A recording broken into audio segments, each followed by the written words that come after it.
Salut à tous, c'est Pang de la chaîne, bienvenue sur cette vidéo qui aujourd'hui va parler de croyances. On va parler de points de référence. Vous savez, cet élément qui est beaucoup partagé en méthode Silva. Et l'intérêt de se créer des références pour petit à petit modifier ou construire sa croyance. Alors, vous savez que moi je suis pas de ceux qui pensent que tout n'est que croyance. À chaque fois que je reviens sur ce sujet, que je réfléchis dessus, j'observe avec mes partenaires, j'observe par rapport à moi-même, je me dis, effectivement, la croyance est quand même quelque chose d'important dans nos vies psychiques et dans les associations qu'on fait entre ce que je crois être capable de ou ce que je crois être possible ou impossible, ce que je crois être ma limite ou non, et nos comportements, nos actions, nos possibles à un moment donné. Maintenant, dire tout n'est que croyance, c'est un peu facile. Et Dieu sait que je suis complètement binaire et que j'aime bien dire oui, non. Néanmoins, je vois pas en quoi tout n'est que croyance. L'exemple classique, j'ai beau croire que je peux faire quelque chose, par exemple en sport, type soulever quelque chose, à un poids, donc on va dire on fait de l'haltérophilie, peu de personnes arrivent à des records incroyables. Donc ça prouve qu'entre ceux qui croient qu'ils peuvent y arriver et ceux qui y arrivent, donc la croyance versus le réel, il y a quand même un gros delta. On aime bien revenir sur le fait de dire que justement dans le sport, à partir du moment où des personnes ont cassé la croyance qu'il n'était pas possible d'arriver sous un temps en course, on pouvait le dépasser, ouais.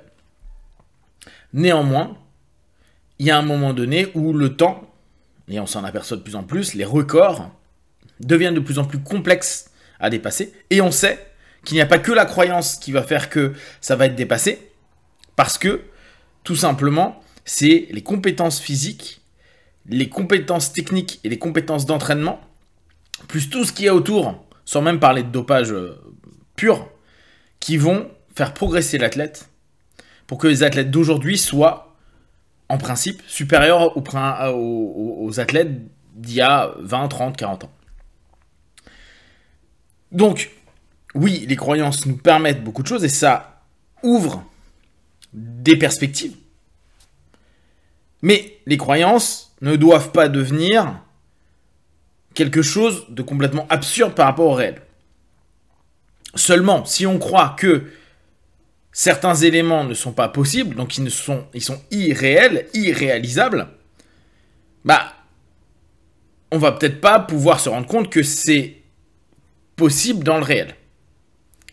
C'est là où c'est intéressant d'avoir des points de référence, donc des personnes qui se sont approchées ou qui sont arrivées à la résultante qu'on veut, dans le monde réel, qui peut devenir dès lors un point de référence, un modèle.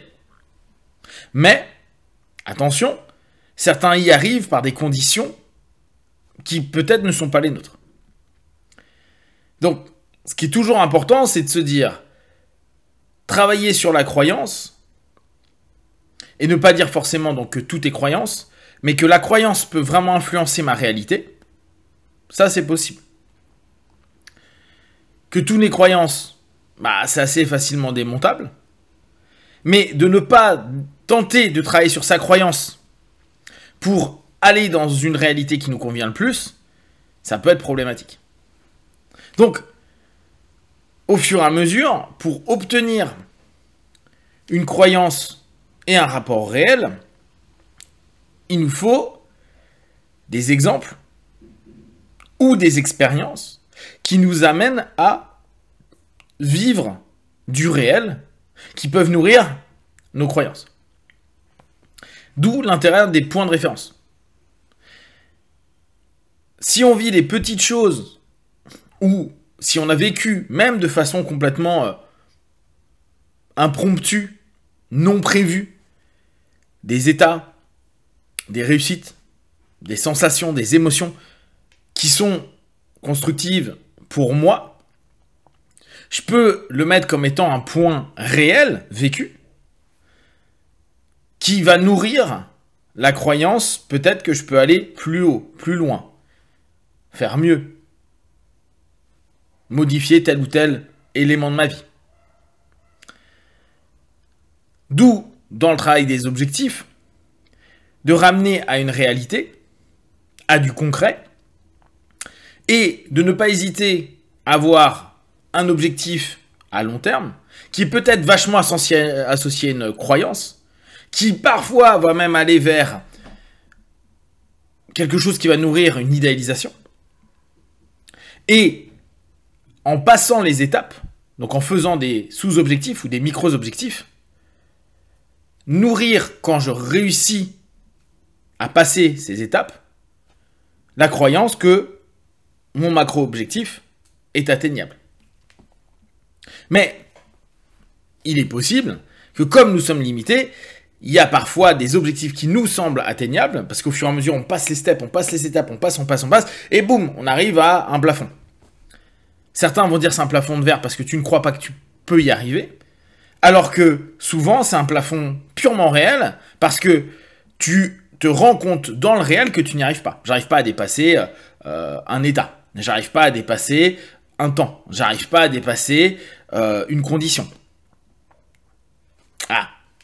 Et là, on n'est plus dans la croyance. Alors, on peut se dire, tiens, je vais mettre énormément d'énergie pour me dire que je peux passer peut-être le seuil.